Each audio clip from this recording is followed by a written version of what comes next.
sens que ça mord. C'est une grosse prise. Wow! Regardez-moi ça, ce que je viens d'attraper.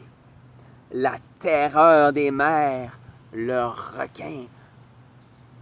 Ça me fait penser, tu sais, dans le récit de la Genèse, le 5e jour est consacré à l'apparition de créatures fascinantes. Lisons-le ensemble à partir du verset 20.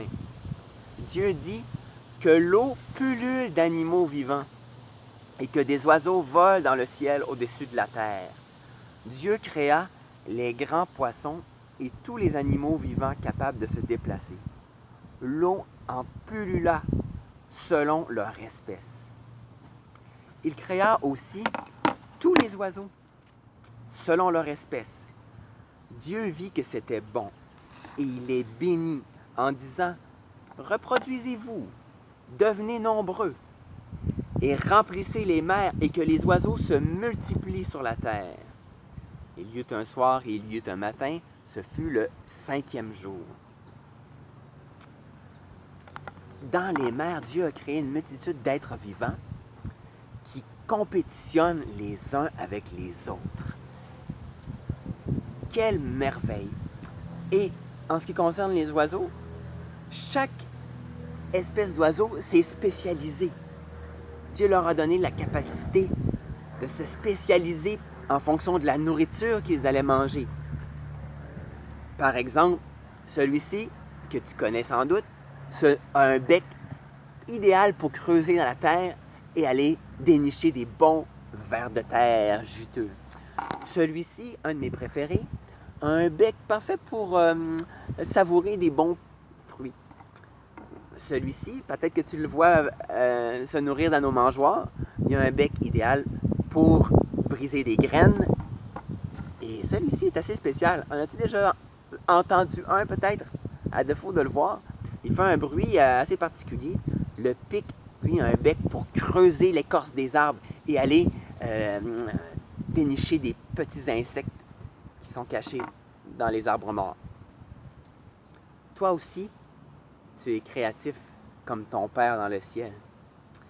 Tu aimes créer des choses, dessiner, fabriquer des objets, peut-être construire un camp dans la forêt. Tu as des idées et tu as le goût de les mettre en pratique. Regardons Théodore, lui, quelle est sa passion?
Toi aussi, tu as le goût d'apprendre à fabriquer des petits oiseaux en origami, on va publier un lien vers une petite vidéo qui t'enseigne à le faire, un tutoriel qui te permettra d'apprendre à en fabriquer toi-même. Tu as aussi des talents que Dieu t'a donnés, des capacités spéciales pour faire quelque chose de beau et de bon. Qu'est-ce qui nous empêche? Qu'est-ce qui nous empêche d'utiliser nos talents, de les développer pour faire plaisir à notre Père dans le ciel?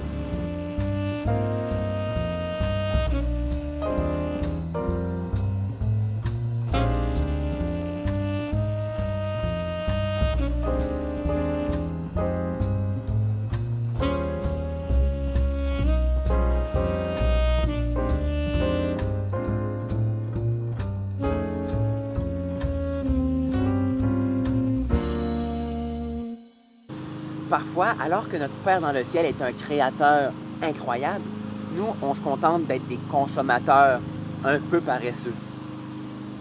Quelque chose qui nous empêche d'utiliser nos talents pour Dieu, c'est parfois la paresse, mais parfois aussi la gêne, la timidité.